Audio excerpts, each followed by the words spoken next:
whatever picture is taken. I don't know. So let's meet on YouTube. All right, I'm going to put the YouTube link that just started on this once I set it up. So let's just say conversation. You know how we do it. It's always going to be in a conversational pattern.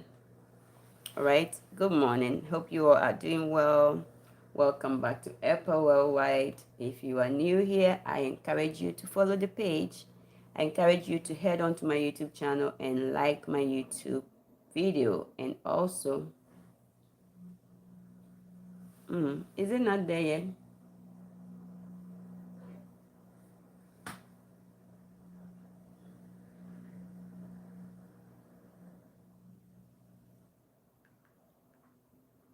I don't know. Subscribe to my YouTube channel and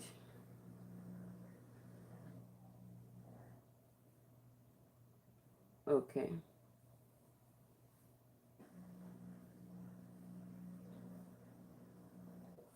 If you're on YouTube, have you seen the new video?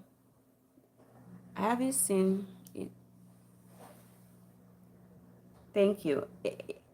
Is someone seeing my YouTube video? Is it live?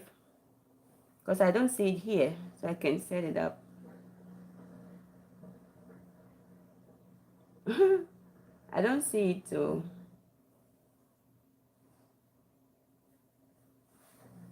I see people, but I don't see. Yes, okay. But I don't see it on my end, so I can. Let me see what's going on.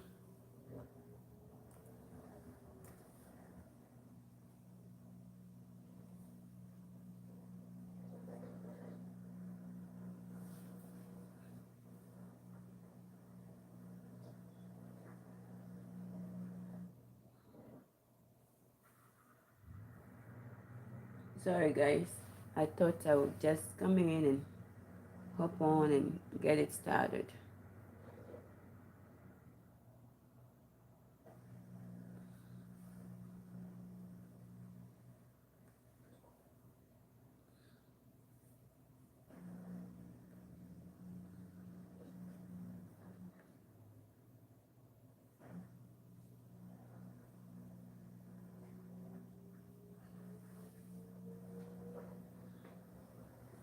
Okay.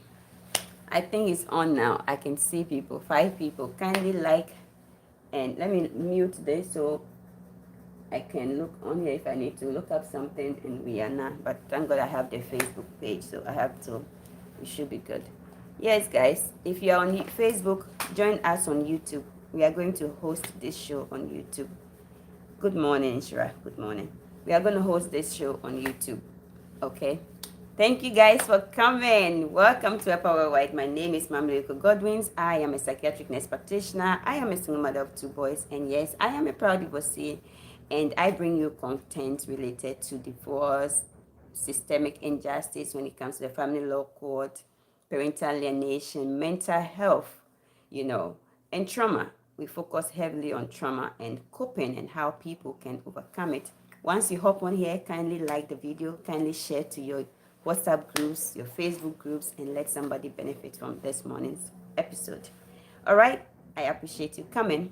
Today, I want us to talk about rejection, and I want to share a lot of personal experiences of rejection with you.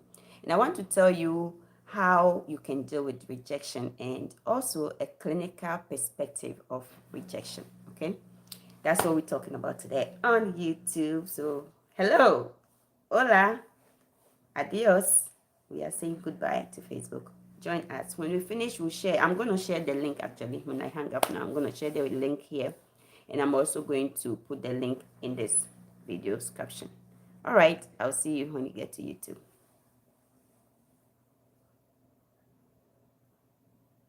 Let's get to YouTube.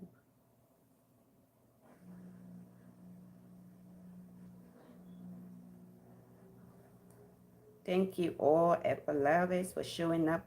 If you come here, share the video. If you come here, kindly consider doing what?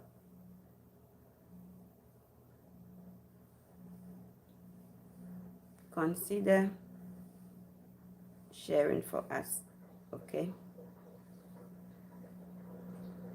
consider sharing for us. All right. All right.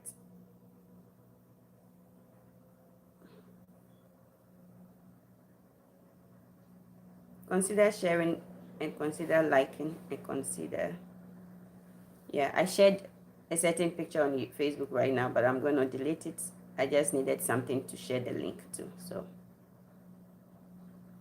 kindly click on the link and join.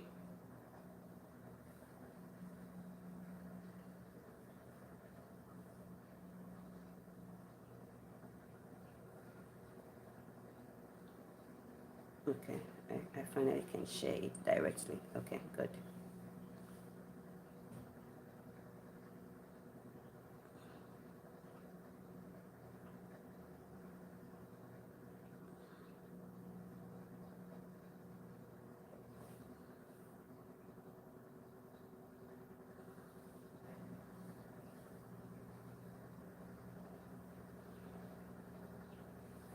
Okay, hopefully they get it.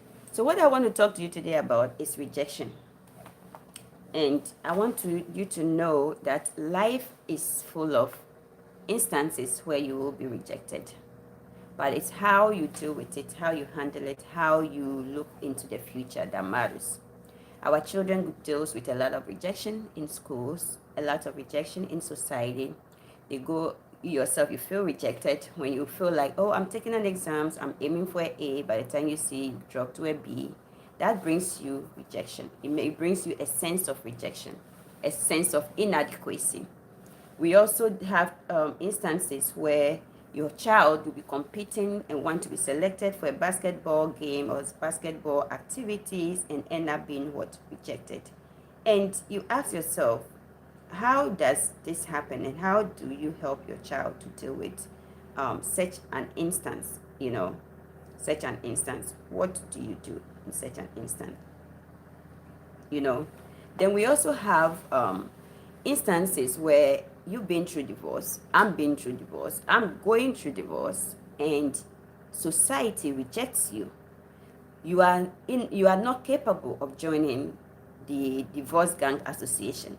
The people who are divorced are despiteful, who are getting another one. Then we have the whole masses that are also rejecting you because, ooh, it's all your fault that you could now make it through marriage, right? Then you're going through society, workplaces, and you feel rejected. You go to an interview, you prepare so hard, and you get there, and boom, you get rejected. So rejection is part of life. Rejection is something that we deal with. Our children deals with it. One thing I want to let you know is that as a person that have been through all aspects of this, I have faced multiple, countless episodes of rejection. Imagine me in clinicals where I'm dealing with divorce, parental alienation, custody battles, stuff like that. And then I go to clinicals, right? And that story, will be also in one of these videos. And I go to clinicals and I'm doing patient transfer with one of my classmates. And then my classmate and I did not, as novice students, we tried to transfer a patient that has a neurological surgery, meaning the whole spine is not firm. Okay? So safety is at stake. During the mid, and look at my structure. This man is 6 foot more and stout and huge and bulky. And you look at me and another person lifting this patient from bed to the wheelchair, and guess what, people? We did not lock the wheelchair. Next minute you see, this student went to report me and talk about, I did not lock the wheelchair, but guess what? We were doing it together. Next minute, the teacher called me and told me I'm getting critical U for safety, for this, for that. Okay, and I have to only get, I think, 6 critical U's for the whole 12 weeks. And I'm talking about, this is the first day of the 12-week clinicals, okay? So for the next 11 weeks, EPA need to be extremely cautious. And most importantly, guarded. You see how this is going to affect me psychologically? To be scared, to be worried about what others will say, to be worried about, ooh, let me be on the edge and not get in trouble again. Because listen, when I was in my associate degree program, my whole life was dependent on it. I was holding on to it like, this is death do us apart. My ex-husband said, let's see how you're going to finish your school. Let's see this. And this is the last class in the 12, in the whole nursing program, okay? If I fail it, which I have told, if I don't know if you heard my story about when I went back after the divorce trying to start my nursing program or not, but I have had to withdraw already. So this is my final chance. If I drop, I have to go back, wait a few years, or go to a different school and start the whole nursing school program all over again. Yes, Fab. Hello. Thanks for coming, guys. Share the video and bring everybody on. I had to go back and deal with this phenomenon of being scared, being guarded, isolating myself from the group, and I literally walked through that 12 weeks on shells. I walked through that program, a 12-week program, stepping on my heels, like, you know what, I was just faking it till I make it. So what the strategy I used was avoidance. When I got to school, so anyway, let me tell you the story. So this woman gave me critical you for that day. The first one was the safety issue that she reported me. So your girl, you know how I am. I won't step on your toe, but if you step on my toe, I'm coming at you. I'm coming for you. Yes, bitch, I come for you. So I went and called the girl. I'm like, what's up with you? Like, yo, what's going on? You come here and come bitching and talking about, and my husband is this, and I live with my mom, my husband, my mom, I have twins, and they do this, and they take care of us, and they this and that. And you don't know anybody's story. And I come here to work for me and my kids, to get this for my kids. And you are here trying to report me. Are we both not students? Were we both not doing the transfer? So why are you reporting me? My defensive gap was put on right away. Now, she went back and reported me. I was called again. And that is how I ended up having... Oh, thank you so much, Miss Margaret Chandu, for this. Here we call it PEX. God bless you for the PEX. I so appreciate. Most people on Facebook will say stars. Here, PEX. Kindly send me PEX. Yes, thank you. So you know what happened? I told her. So that, that is, and I used the word B. I said, that is bitching, You went and reported me for what? Were we both not students? Were we both not doing the transfer? Were we both not supposed to look out for the patient's safety and put on the wheel and lock the wheelchair? And good news, the patient didn't fall on the floor. So why are you reporting me? Why are you hateful? And truth be told, these are the people you meet in society. These are the people you meet in your workplaces. I've worked with people where they're preceptors. No, you go to work as a new nurse, novice nurse, and you have somebody renting you for 12 weeks or for however the program is for you. I've seen novice nurse came in and cried because the preceptors that are supposed to be training them are the same people that smile in their face, go back behind their back and go and stab them. And so she's too slow. She can't do this. This is too much fast pace for her. She can. And at the end of 12 weeks, they have to let some go. Some of them, they have to give them another 2 weeks to work on themselves. So my clinical instructor called me, and that is, so first one, safety. Second one, unprofessional attitude, confrontational. Third one was the nursing station. I did it at the nursing station. I got 4 critical use in one day. I'm left with 2. No, it was supposed to be 5. So I'm left with 5. 1 more. So I used up 4 in one day, meaning the next 11 weeks, I cannot be late. If you are late, you have to be there 6 a.m. If you are not late 1 minute, you have critical use. At the end of that, the 6th one, you are kicked out of the program. You can only get a maximum of 5 people. When I went to clinicals, I walked on shells. When the clinical instructor is not there and I get there, I don't mind nobody.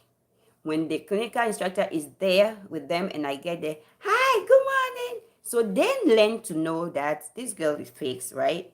But who are you to say anything about it? But the clinical instructor don't like me the whole time, but I was doing my thing. What helped me through is my confidence and the skill I brought to the table. They were expecting me to fail. You know how people see you and judge you and expect that you don't know anything?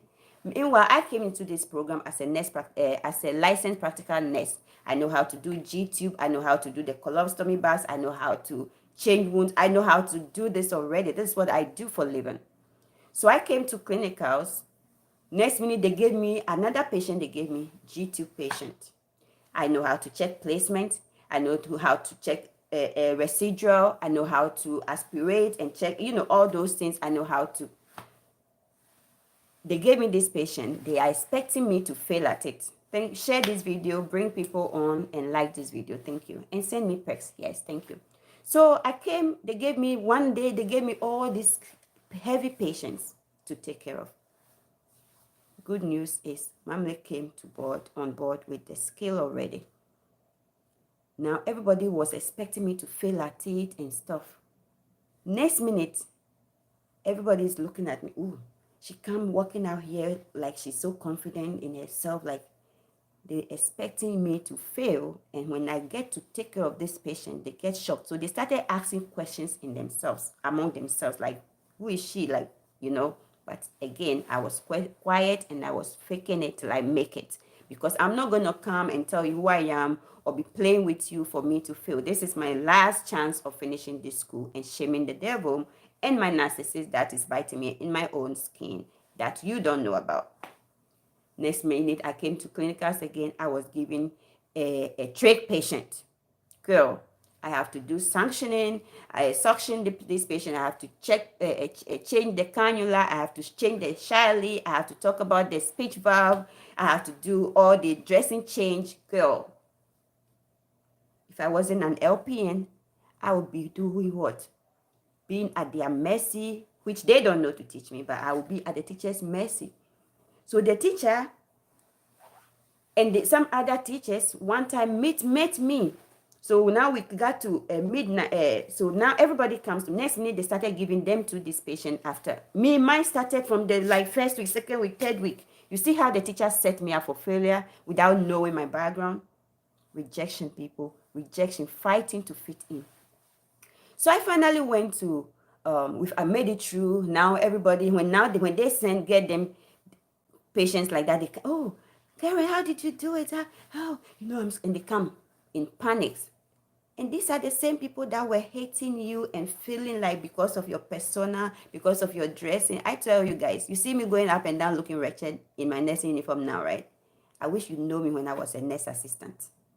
I wish you know me when I was a nurse assistant. I love me now. Then I would dress always looking cute and all that. I'm not saying representation is not good. First impression is very important. Representation is very extremely important. However, I have learned to be happy no matter how I look, because how I feel within can be covered up with how you want me to look.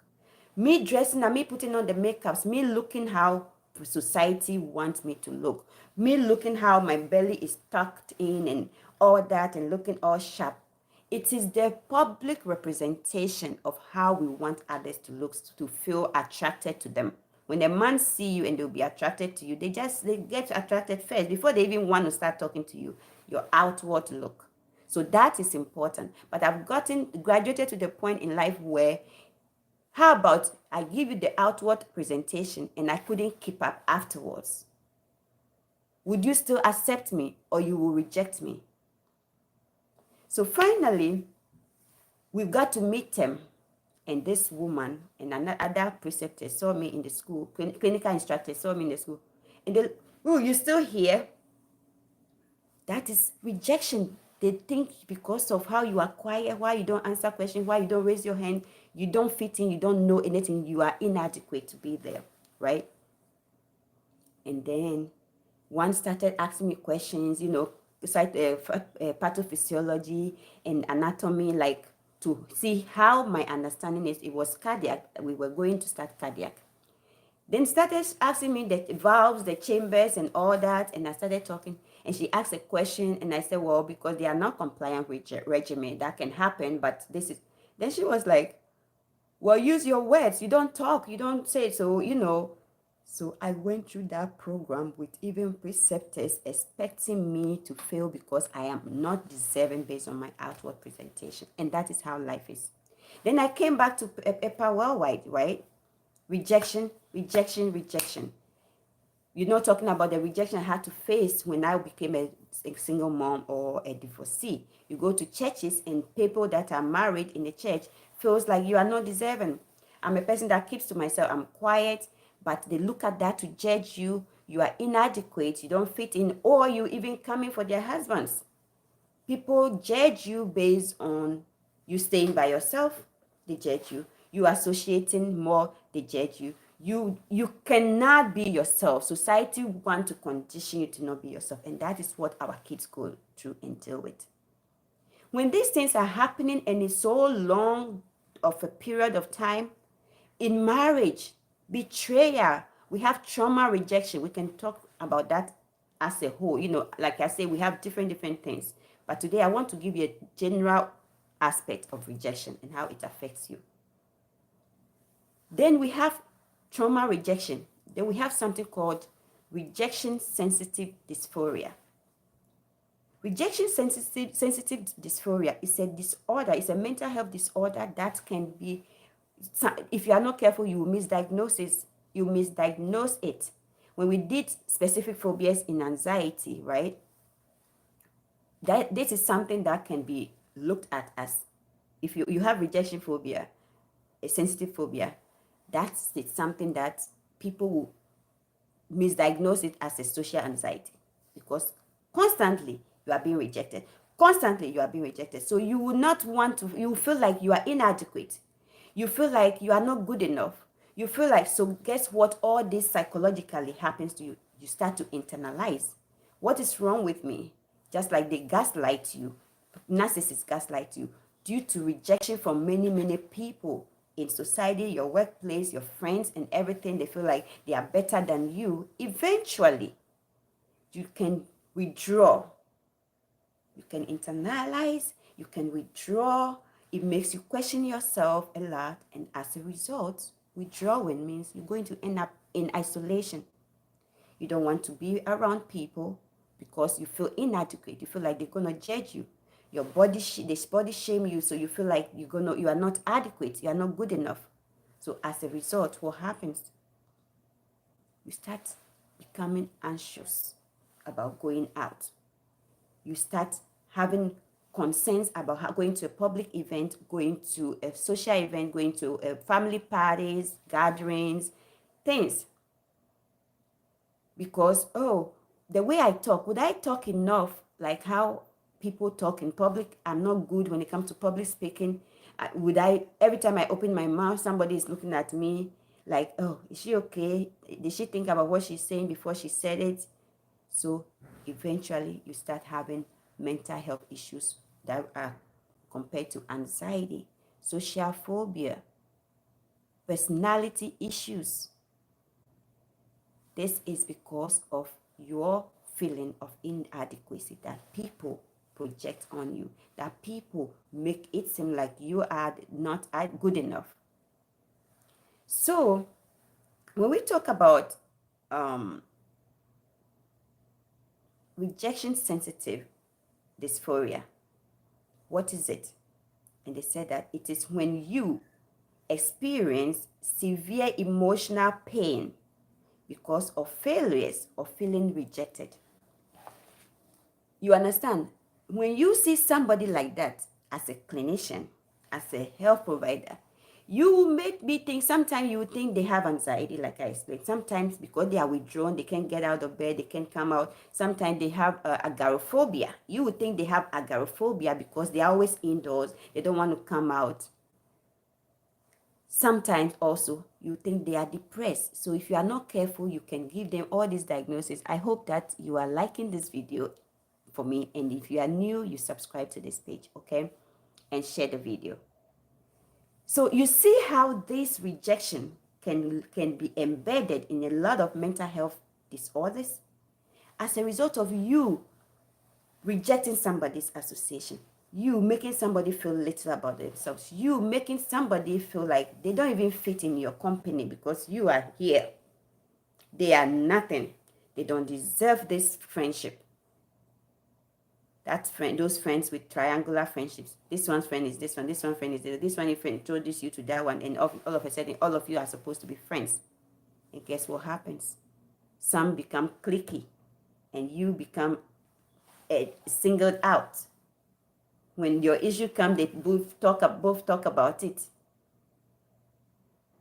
That triangular friendships. It must be triangular friendships whereby everybody feels like they are important.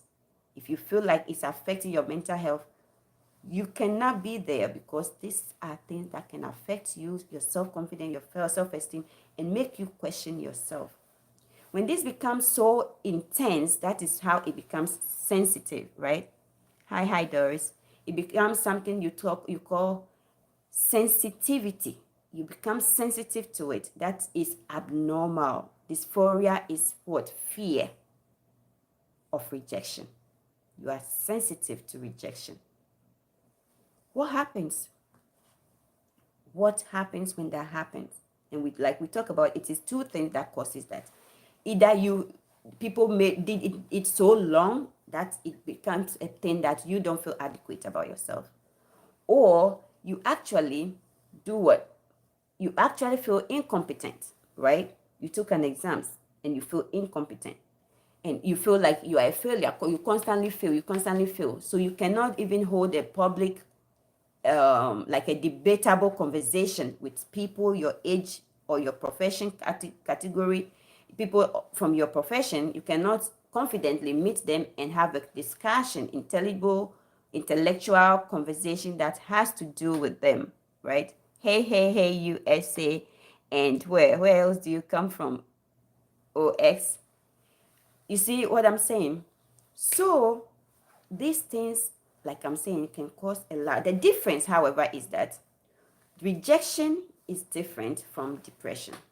Depression lingers, it lasts long. So when somebody is there, they can't bounce out of bed, they can't do, they are there, they can't come out. You feel like they are depressed, right? Or you feel like they have agoraphobia, you have anxiety. Definitely being rejected constantly brings anxieties. Now if you have to go to events, you have to be questioning yourself. Oh, do I go? Should I not? Oh, this issue. You see how my son don't want to come out. Even yesterday, I said, let's go. He's just with me. He still want to remain behind those computers. I'm not saying he has any of this thing, but I'm saying sometimes these things are problematic and you have to deal with it. Anyway, whatever that means. Okay. So, you see, so what do you do with rejection? We have two main approaches. We have diverse therapies that can work for you. Like in therapy, like in everything you have to do with therapy. The issue is therapy is work. Therapy is signing up. Therapy is looking at your schedule every day, every week, and looking at which one, where you can fit in to go and meet with your therapist. Therapy is meaning that you are actually going to put in effort to overcome these conditions, these fears, and these things that you go through. That is a problem. See what I'm saying? That is a constant issue that you are going to have to deal with. Whilst you're dealing with that, you're still constantly getting exposure and dealing with all the stresses that it comes with, right? So guys, like I'm saying, we have two main therapies that you can use. And therapy takes work. You can use CBT and you can use DBT, dialectical behavior therapy. Dialectical behavior therapy is a therapeutic strategy that is invented by Melanin. Let me look for her name. Okay, we have a specific inventor of dialectical behavior therapy, and I will tell you that dialectical behavior therapy is a therapeutic strategy. It's a specific therapy that is designed and to be used in helping people with borderline personality disorder. Borderline personality disorder. People with borderline personality disorder that are suicidal. It helps with, it helps with them. It helps them with coping, rediscovering themselves, understanding what is happening and how they can emotionally work on those issues. Okay, so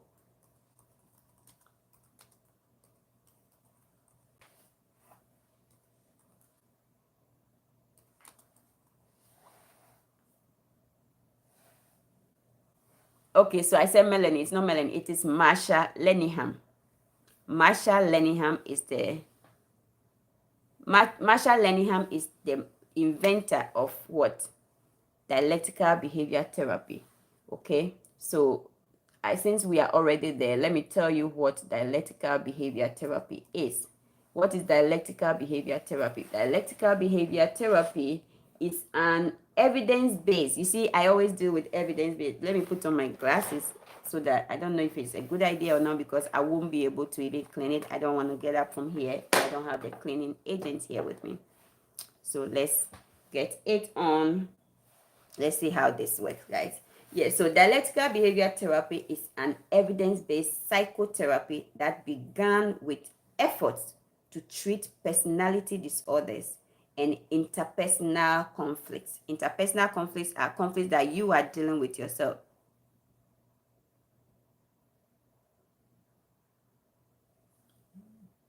You see, dialectical behavior therapy, interpersonal conflict are conflicts within your own skin because of you feel inadequate. You feel like, oh, people are going to reject you again. You feel like, oh, nobody likes me. You feel like, so it is that altered perception about yourself that makes you question yourself all the time, that is causing you to now want to go out, right? Because you are scared of rejection. And like I said from the beginning, we society members, we play a role in developing this mental health disorders in people. And that is why I hammer it all the time that we have to be better people, okay?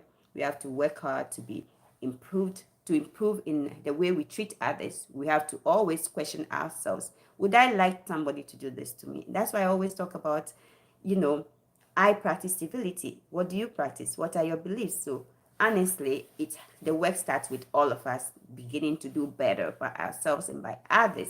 And most importantly, if you find yourself dealing with any of these conditions, you also working hard to. I was born with one tooth in my mouth. Nobody likes that. Exactly. And that is something that can cause you to be rejected. You see, that is something that can cause you to be rejected. And once you get rejected so long, it affects you, your self-esteem, your mental health issues.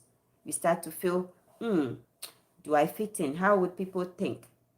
But once you get to work on yourself, you don't have to come here with layers of makeup. It's beautiful. It's nice. Try it if you can. I put the makeup on if you want to and if it works for you. But you see, I'm sitting here. I didn't even put lotion on my palm, as you can see. That is not good. But I'm not scared of people judging me. Should I have done that? Yes, it was a good thing to do. But after I washed my face, put on my this thing, the thoughts have been there. And I thought I talked to you about it. Because even on EPA Worldwide, I get rejected. Don't you see it? So I've been thinking about it. I woke up 4 a.m. as usual because I got to go to work at 6, right? Be at work at 6. And I was thinking about it the whole time. I was thinking of rejection. Last few weeks, rejection also came to mind. And I wanted to talk about it. And I didn't. But it was more echoing to me today to talk about it. And I said, no, let's come and talk about it.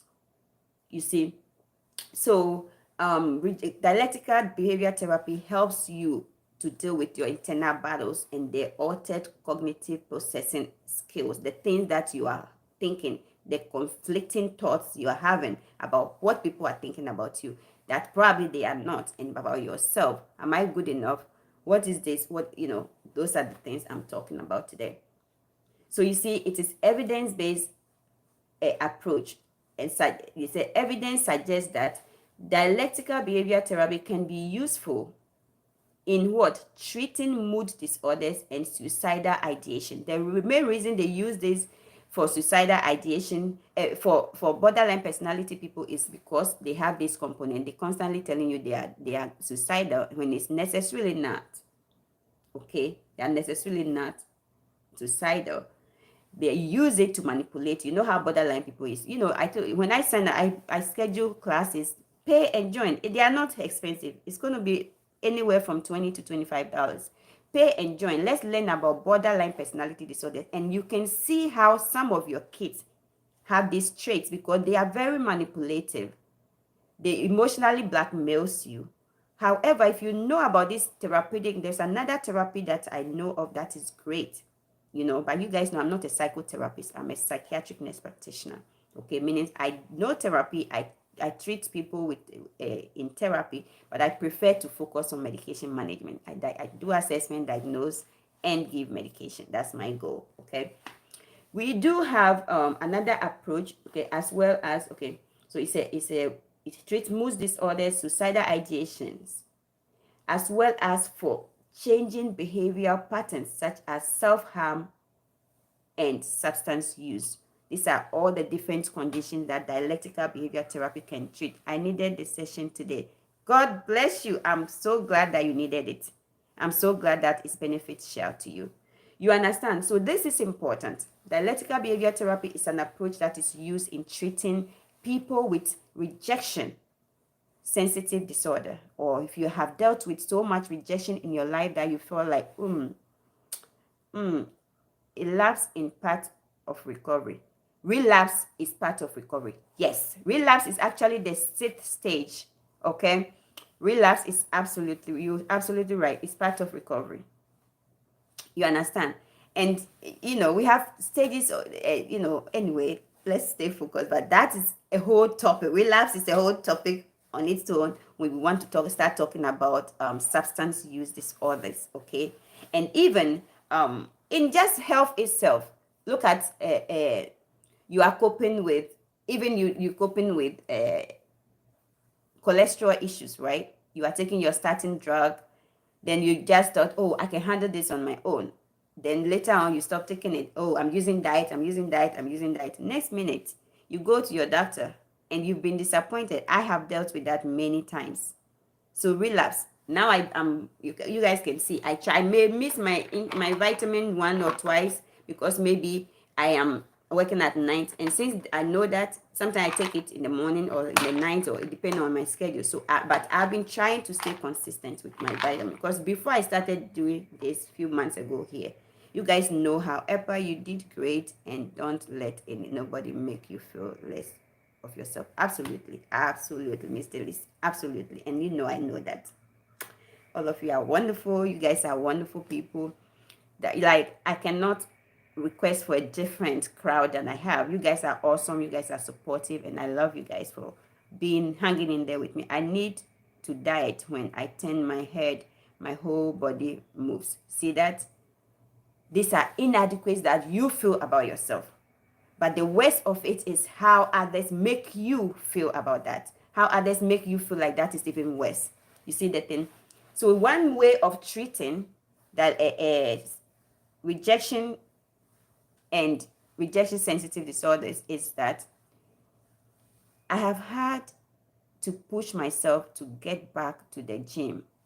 Let me try and look at the comment here, because over here it comes and it goes. But over here it's going to be, let me try and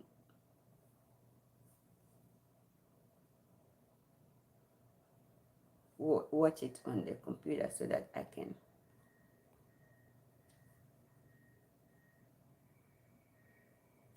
I can read it better here. The part, okay.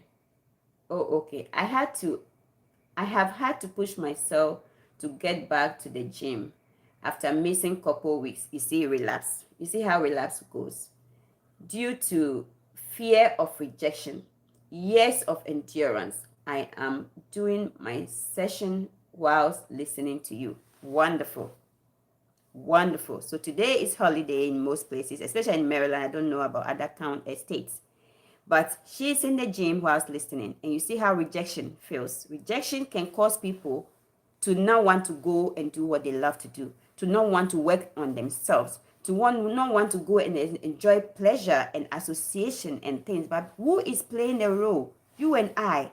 That's why I focus a lot, not on the patient, not on the victim. I focus on us in society, because we are causing these problems. We are causing these disorders. We are causing people to have this feeling of inadequacy. We are causing people to have this feeling of rejection, that something is wrong with them, when in fact it is just our lack of empathy, our lack of consideration, our lack of understanding, our lack of understanding that we are not equal. We can't be perfect. Nobody is perfect. You're not perfect. I'm not perfect. She's not perfect. He's not perfect. So now you are going to be like me. You're going to own it. You're going to work on yourself. You're going to seek a therapist that is adequate, that is learned, that is well understanding of these things. Yes, and it becomes gang mentality. You see how it becomes gang mentality? That is a fact, because now you start thinking about it, you start internalizing it, and you start making it make sense to you that, ooh, you are inadequate, ooh, you are not perfect, ooh, something is wrong with you, and your brain starts having that power over you. And your brain starts telling you that what the people are saying is true. It's like you are having that trauma rejection, whereby your partner betrays you, cheats on you, does all these things that are inadequate to you. Then eventually what happens to you? Eventually what happens to you? You start not even wanting them to see your nakedness. You start not wanting to go out with them, because how can you talk to me that way? How can you treat me that way? How can you say all these things that way? And maybe even saying it to your coworkers. Yes, and they do. When the narcissist can't stand you, they start hating, they do. So then after that, what happens? The other strategy you can use, I was talking about dialectical behavior therapy, right? They said offer emotional regulation. What dialectical behavior therapy does is that it offers emotional regulation skills. So you're feeling like you want to commit suicide. They confront that. They question you that, like, so you want to commit suicide? There is another therapy strategy that will say, okay, this is a knife for you. Take it. Kill yourself then. This is a gun. Take it. Kill yourself. But a person that should use that, I would say you really, really have the skill to use that, because meaning that you have been able to adequately assess the patient and know that this is a borderline patient that is pretending to be suicidal to seek your attention and want your attention. So what do? You use that strategy.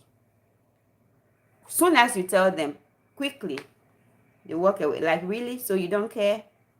You see how it goes. So understand that dialectical behavior therapy, what that does, it helps the patient. It offers emotional regulation skills to the patient, okay? The other strategy that gets used is what? CBT. Why do you use CBT? CBT talks about your brain. It helps you to find out the aspect of your brain. What is it in your brain that is causing you to believe that you are not adequate just because somebody is rejecting you? That's just because somebody is making you feel that way.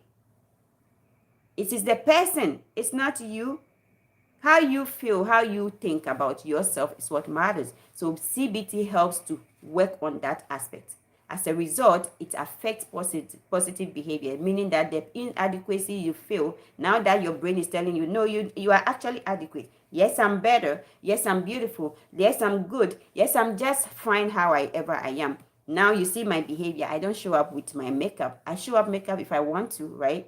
But showing up makeup or no makeup doesn't kill my spirit and prevent me from coming here. And that is what the CBT works on. So CBT, I have psyched myself already. The cognitive part is taken care of. Now the behavior part is what you see in Epa, Uncle Epa, Uncle Epa. Well, Uncle Epa has accepted herself. Uncle Epa don't have to chase men to live a life. Uncle Epa don't have to go out there and be chasing men to feed her and take her shopping, because you guys saw me. Uncle Epa can actually go to the shop and buy her own things that she desires to have. It may not be the Louis Vuitton, but ask yourself, how many of the Louis Vuitton would they buy for you? Whereby I can buy myself the Calvin Klein 10 in a day if I want to, right? If I need it. You see the thing? And in fact, I will stand out and walk out, and you will see me and be like, ooh. See what's up?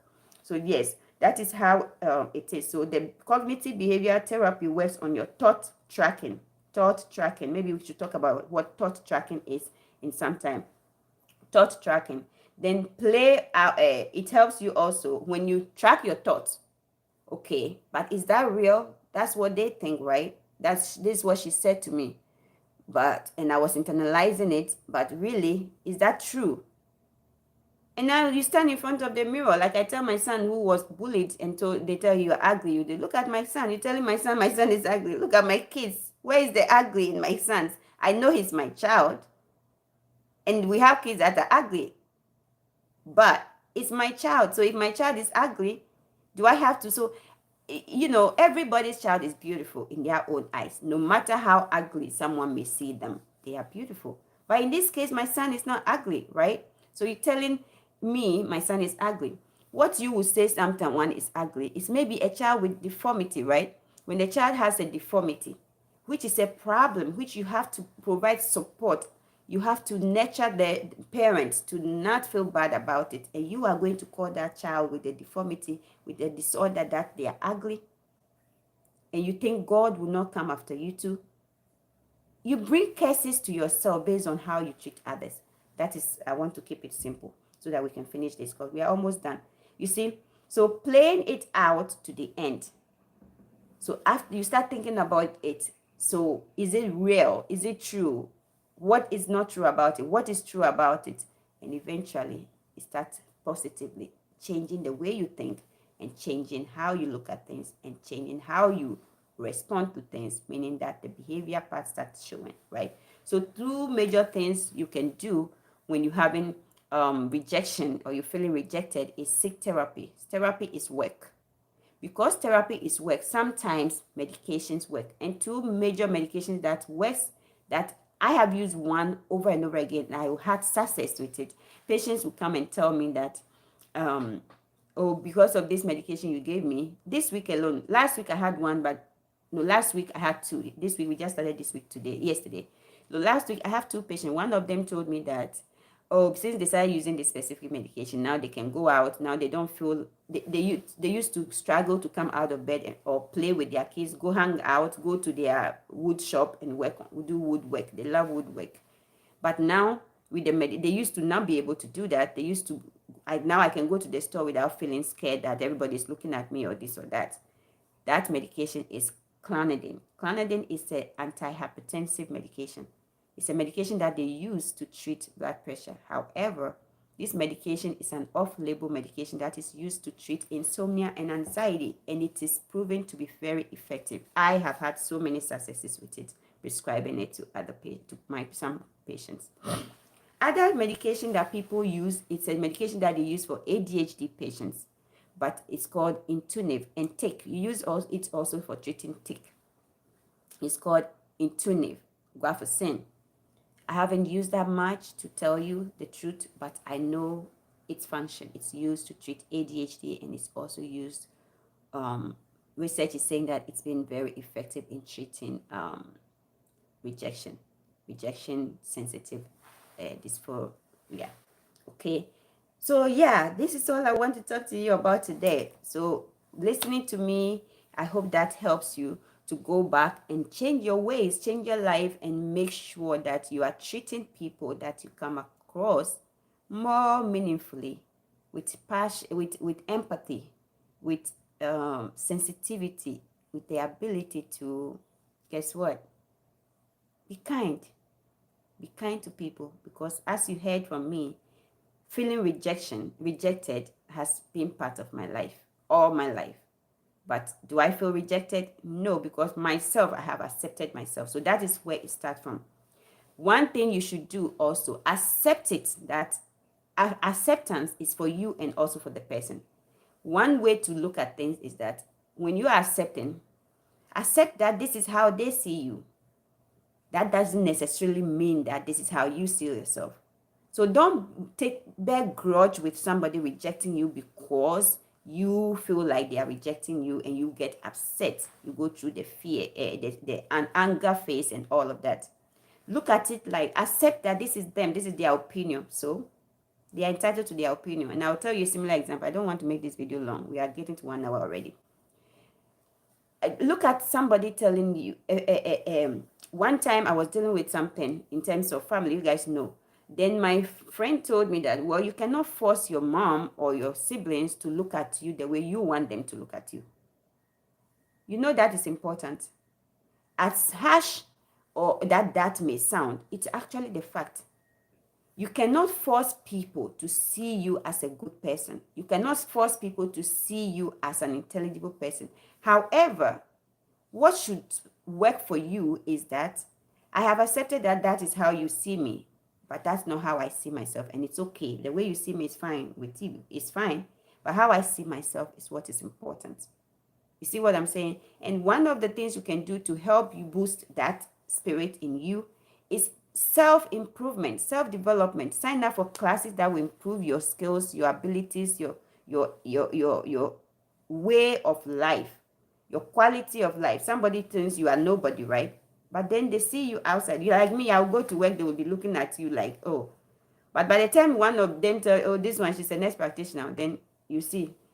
Last time I went to work, somebody came and hugged me, and it's one of the girls that is just she finished high school. She just started, associate degree, and she's there as a CNA. And everybody was looking at her like, are you okay? Because I don't present like I'm anybody. GNAs will look at you like, oh, she don't even look like a nurse. Yeah, I don't have to come and look like a nurse to you. Because the time is gone when I was looking at you. I was a CNA, and that is just who you are right now.